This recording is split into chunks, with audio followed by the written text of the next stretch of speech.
तुम्हारी ये नथुनी कब उतरेगी कांता? बहू ने उत्तर पर प्रश्न कर दिया। काहे अम्मा, ठीक नहीं लगती क्या?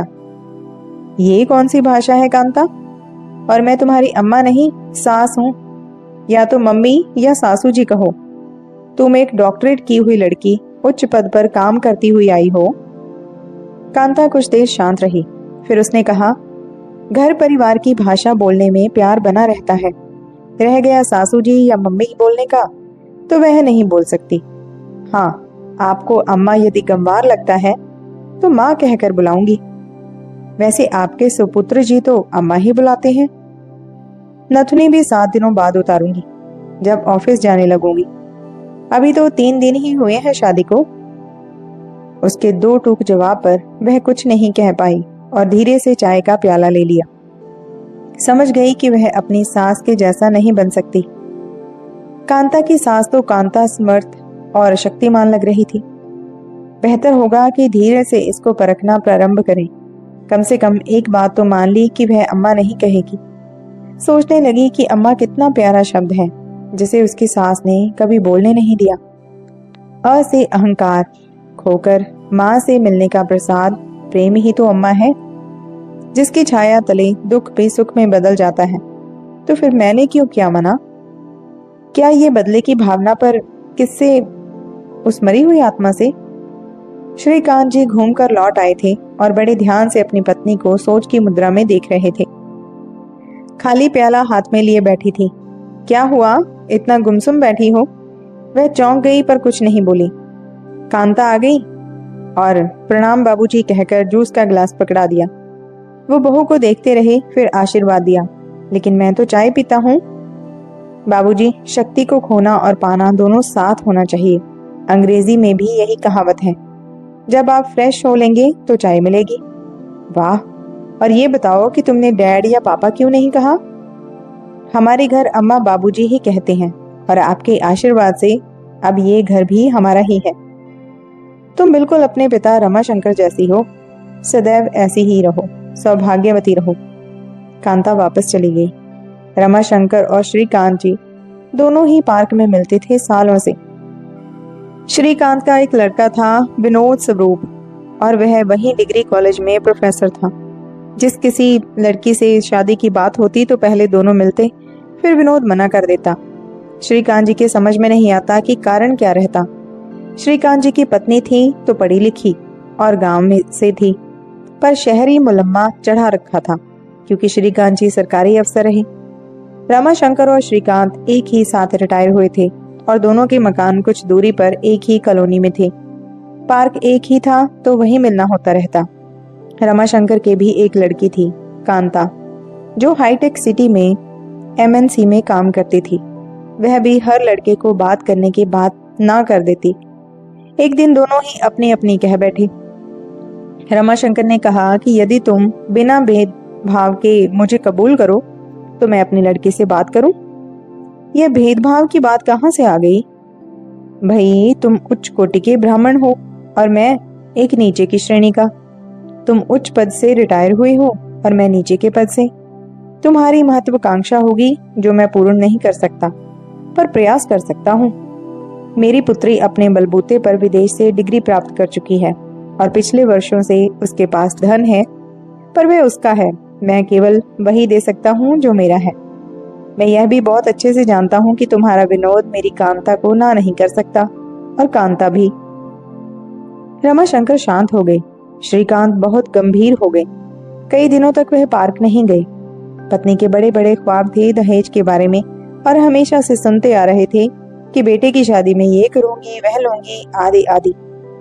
जानते थे कि यह शहरी मुलम्मा चढ़ाए हुए हैं। काश ईश्वर ने एक पुत्री भी दी होती। एक सुबह विनोद कमरे से बाहर निकला तो पिता को बाहर लॉन में बैठे ही देख लिया। आजकल आप घूमने नहीं जाते? तुम रमाशंकर को जानते हो? जी हाँ, कई बार देख चुका हूँ आपके साथ। तो चलो एक दिन चलते हैं उसके घर। बहुत दिन से मुलाकात नहीं हुई। इतवार को चल सकते हैं नाश्ते के बाद। ठीक है, फोन कर दूंगा उसे। वैसे विनोद एक लड़की है, बहुत पढ़ी लिखी और ऊंचे पद पर भी है, पर रमाशंकर तुम्हारी माँ की ख्वाहिशें नहीं पूरी कर सकता। तुम चाहो तो बात कर सकते हो। पिताजी, माँ की ख्वाहिशें कभी पूरी नहीं होंगी और शादी मुझे करनी है। मैं घर चाहता हूँ, दीवारें नहीं। ठीक है। इतवार को श्रीकांत व विनोद रमाशंकर के मकान पर पहुंचे। घंटी बजने पर कांता ने दरवाजा खोला। दरवाजे पर श्रीकांत को देखते ही कांता ने पैर छुए। आइए बाबूजी। और आज मास्टर जी को भी ले आए हैं।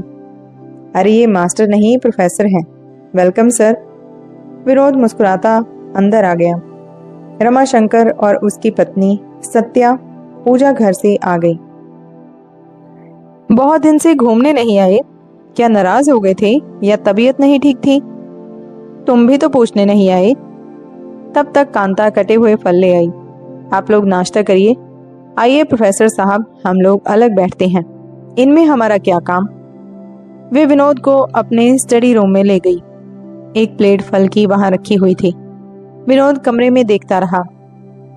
पूरा किताबों से भरा पड़ा था। वह अब ध्यान से कांता को देख रहा था। इसमें तो ज्यादातर आपकी किताबें हैं। जी, फिर भी कम समय दे पाती हूँ। माँ का हाथ बटाने के बाद जितना समय है किताबों में बीतता है। आप भी तो पढ़ते ही होंगे। मेरा तो काम ही है पढ़ना और पढ़ाना। तो आज कुछ मुझे भी शिक्षा दे जाइए। पता नहीं फिर कब आपके दर्शन हो। विनोद आज बहुत दिनों बाद खुलकर हंस पड़ा। बैठक से तीनों भागते आए कि क्या हो गया। विनोद को इतना हंसते श्रीकांत जी ने बहुत दिनों बाद देखा। विनोद बोल पड़ा, पापा, बाबूजी से 1.25 रुपया ले लीजिए। और विनोद ने रमाशंकर और सत्य जी के पैर छू लिए। विनोद जैसे ही मुड़ा तो पाया कांता वहां नहीं थी। समझ गया कि संस्कार इसकी इजाजत नहीं देते।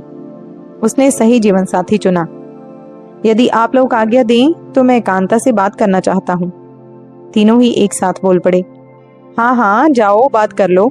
जो भी निर्णय होगा हमें स्वीकार होगा। अंदर कांता स्टडी रूम में खड़ी थी।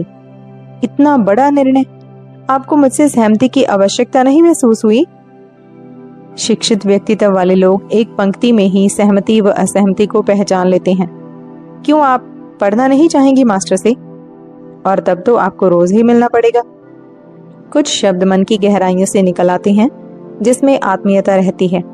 फिर आप जैसी पढ़ी लिखी घर को घर बना सकती हैं, दीवारों को बड़ी नहीं करती।